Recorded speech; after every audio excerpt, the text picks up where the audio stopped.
John 15:5-8. Ha! Baraku and Adonai. And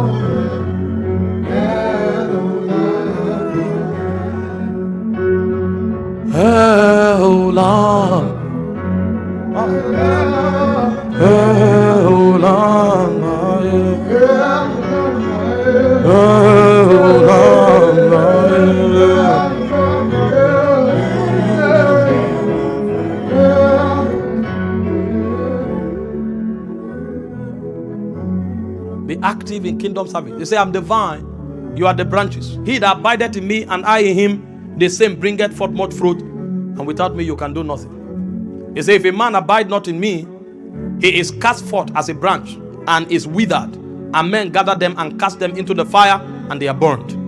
If ye abide in me and my word abide in you, you shall ask what you will, and it shall be done unto you. Herein is my Father glorified, that you bear much fruit, so that you shall be my disciples. So you see that those who produce fruit, active in kingdom service, they are doing it because their intimacy is intact.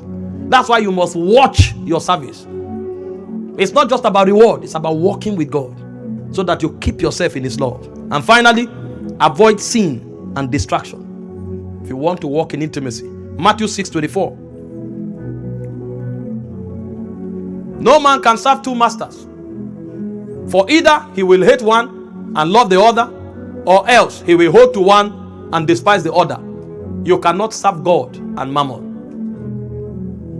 Every time your attention turns to things, sin or distraction, you will lose your intimacy.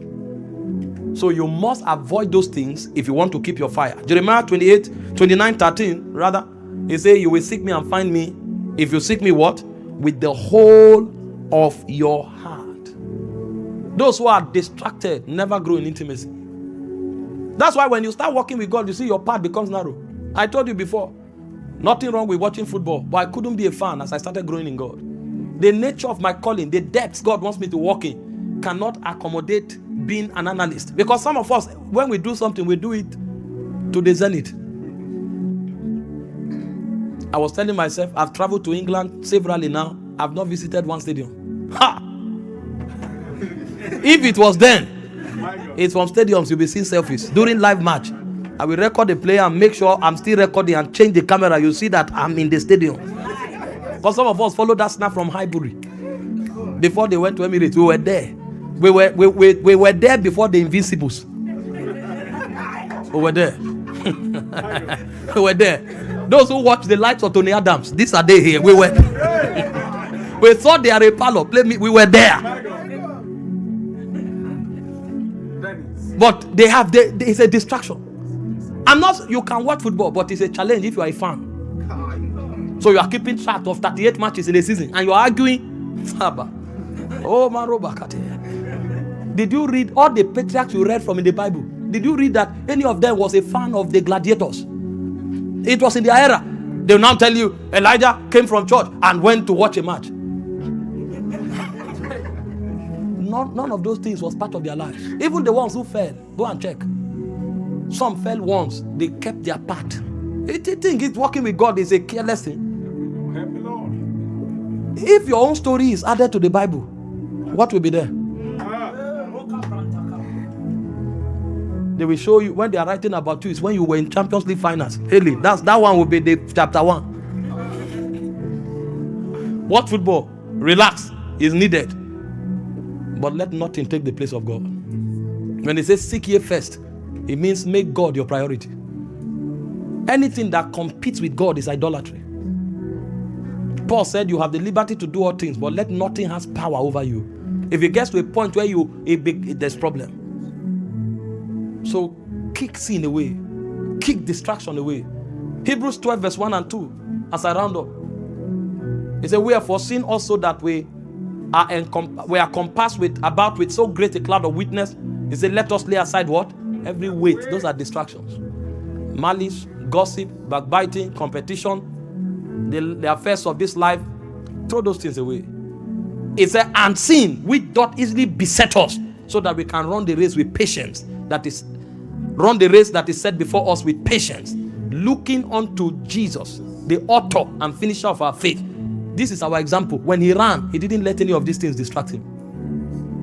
He said, who for the joy that was set before him, he endured the cross, despising the shame, and he sat down at the right hand of God, of the throne of God. Put them away. He said, no man that worried entangled himself with the affairs of this life. That means the affairs of this life entangles men. And over time, it will draw you from God. So I will not be a legalist by telling you, don't go on holiday, don't watch football. No, that's legalism. I'm giving you another rule. But if those things begin to compete with God's time because you are now a fanatic, then there is problem. You can never build intimacy like that. Hali, hali, yo! Hali, hali, yo! Hali, hali, yo! Hali, hali, yo! Hali, hali, yo! Hali, yo! Hali, hali, yo!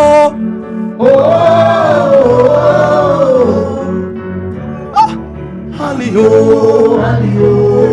Hali, hali, yo! Mantles have been given to the church once again. Mantles have been given to the church once again.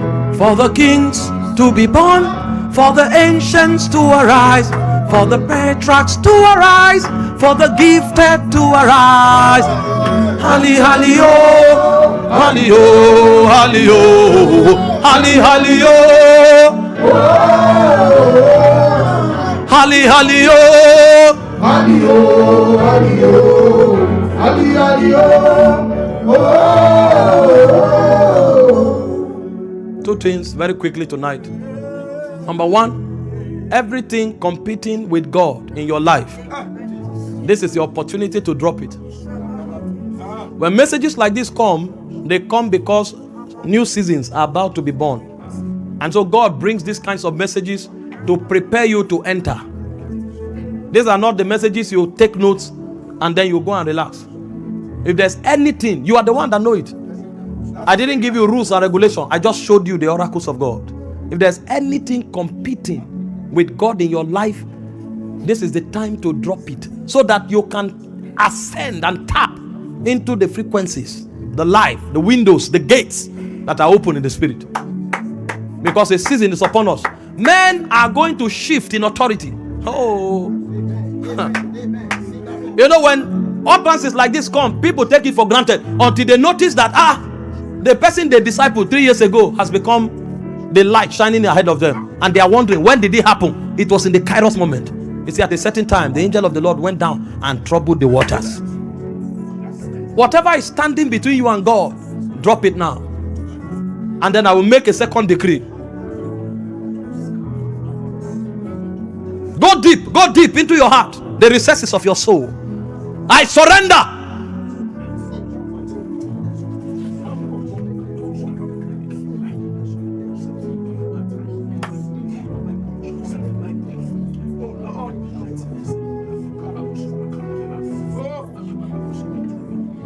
It's not a loud prayer, it's a communion. Commune. Don't let your season pass. Too many things are locked in your seasons. Your giftings, the dimensions of God that you should wield, they are locked there. The blessings, they are there. Don't let it pass.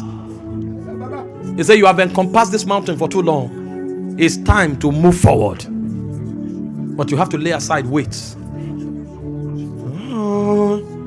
Surrender.